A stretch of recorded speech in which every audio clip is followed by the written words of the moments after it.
YNW Melly, the accused of killing his two childhood best friends. He's been on trial for, I want to say, the last 4 weeks. May have been a little bit longer than that.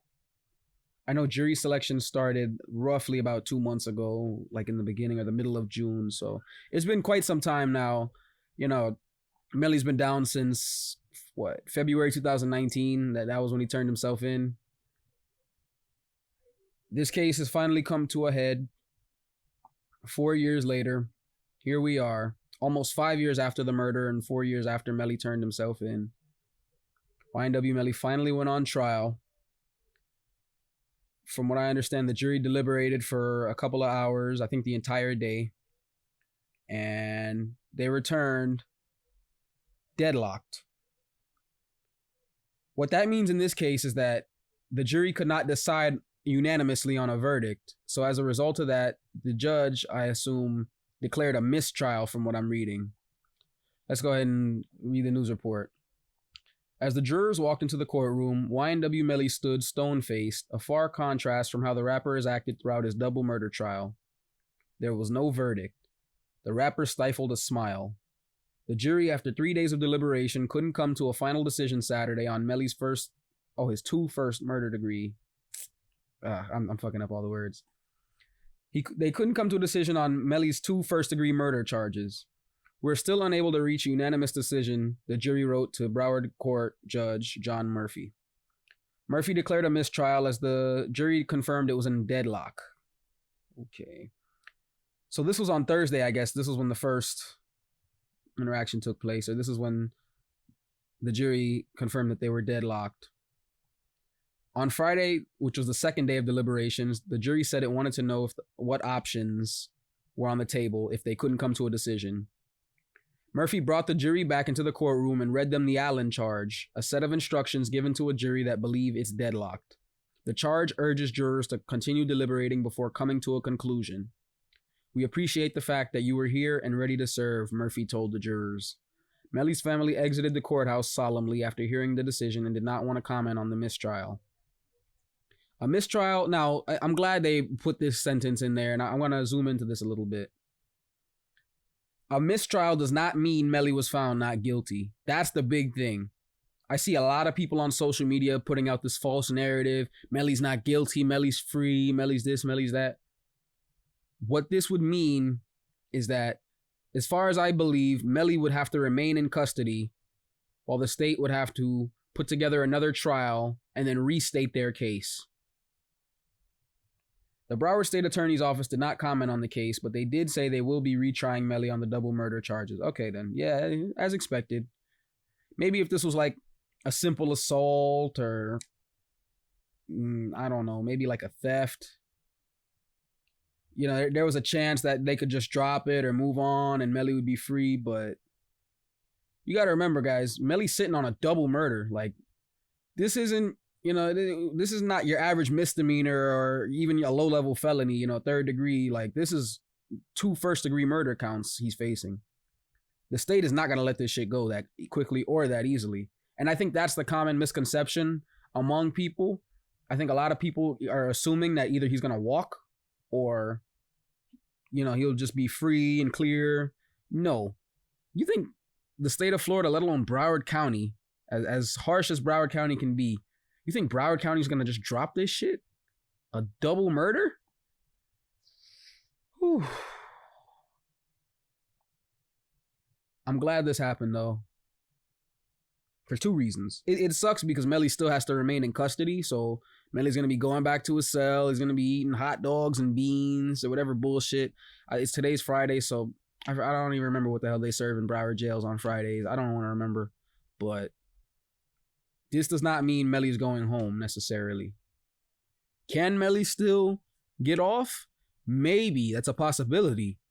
But this case is not over. This trial is over. But the state is looking to retry him, or they're at least, it's heavily believed that they're going to be looking to retry him. And they already declared that they will be retrying Melly.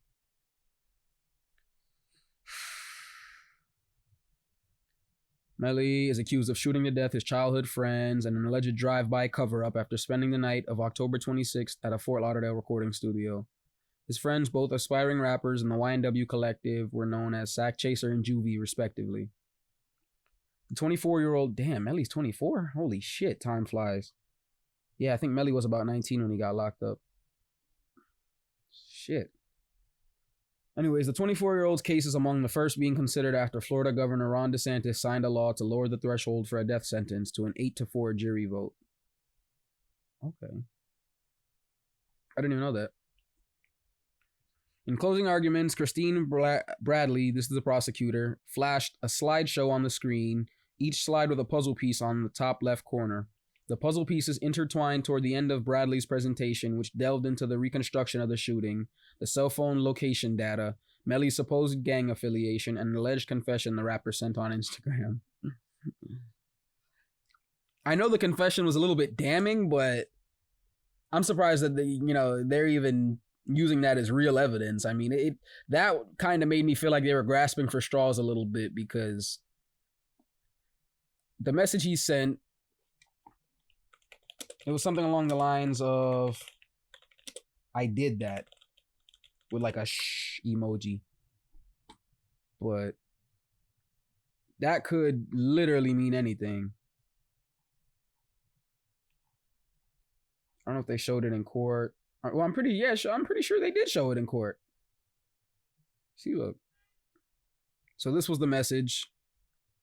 It was sent from Melly to another rapper individual. I think his name was PZ Gambino, if I'm not mistaken. And the message literally said, I did that. Shh. With like the shush emoji, I think, or something. Or he just said, shh, all text. Either way, bro, that doesn't really amount to much evidence in my eyes. I mean, I don't know if you guys would see things any differently, but that could literally be anything. That's a very, very ambiguous statement. Now, they did read out, or they did give some more context. And under context, I think this rapper that he was chatting with, PZ Gambino, had asked him if he was okay shortly after the drive-by shooting. So I guess that's why they felt that it was strong enough to use as evidence. I mean, either way, the jury couldn't come to a unanimous decision, so we're going to have to restart this process all over again. Definitely going to be a brand new jury, obviously.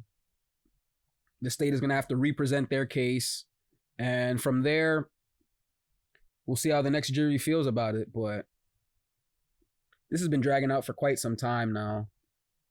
They pieced together a collage including snapshots of Melly, the bodies of Sack Chaser and Juvie, and other key evidence in the case. So this is the prosecutor here. And I guess she's saying that this must have been the bullet trajectory because Melly was sitting behind the driver. He shot the person next to him first, or I believe he shot the person in front first, because they said the person that was in the backseat sleeping then like almost put their hands up to kind of brace for impact right before Melly shot him as well. The overall picture puts Mr. Demmons in the backseat of that Jeep, she said. It puts him holding a gun. We don't need a murder weapon to know that he committed these two crimes. I always wondered whatever happened to the firearm that they alleged Melly used. Because the rumor is that I guess he passed it on to 100K Track, his manager.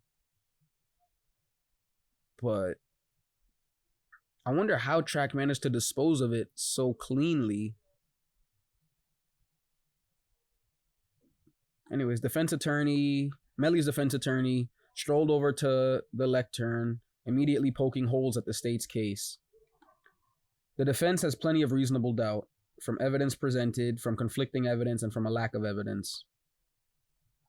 Yeah, a lot of the evidence they did use against Melly, outside of like probably that text message, which, like I said, you have mixed opinions about. Some people think it was damning, some people think it didn't prove anything. I'm kind of leaning towards the second side of things. But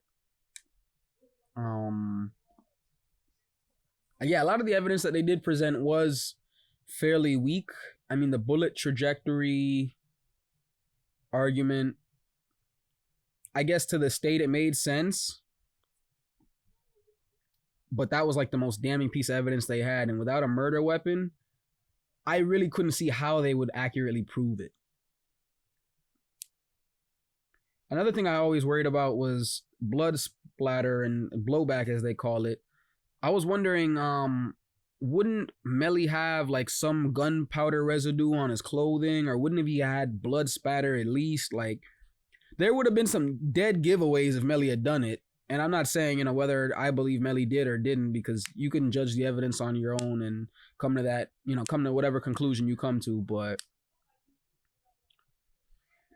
Melly's defense questioned why the prosecutor was scrambling to get another DNA test just weeks before the trial. That was another thing too. I don't see why they waited 4.5, 5 years after the murder almost to get DNA evidence and test, obvious areas of the car, like the door handles, the inside door panels, or the seats for fingerprints. I mean, that seems like a no-brainer. That's why I say, like, between Miramar Police, BSO, Broward Sheriff's Office, like, they really, really fumbled this investigation. And that was my primary reason for believing Melly was going to walk initially.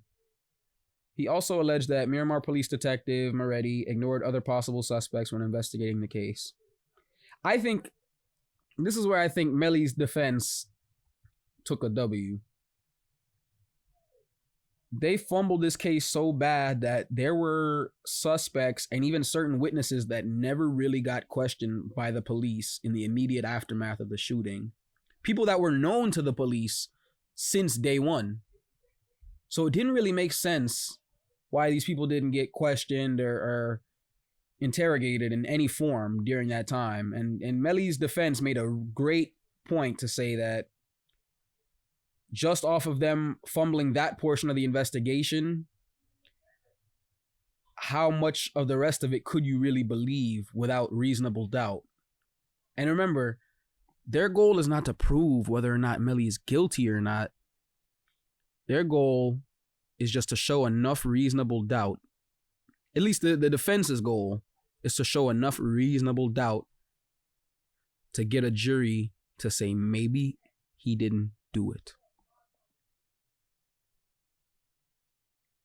Maybe the drive-by, even if there was no clear evidence of the drive-by happening,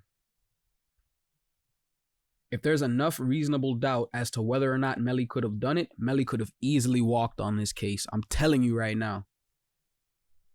And that's pretty much what I saw or foresaw happening. Everything was directed to get this kid, his defense said while pointing at Melly. That's why he ignored everything. He's talking about the Miramar police detective. That's why he ignored everything. That's why he intimidated and threatened anybody who said something different. I'm not gonna lie. I'm in Broward. I'm not gonna say what city I'm in, but I'm located fairly close to where all this took place. I heard at that time,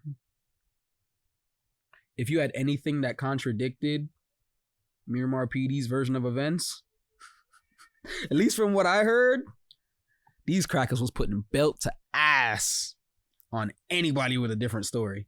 You could not come out going against what this grand story that they constructed of what they believe took place that night. So,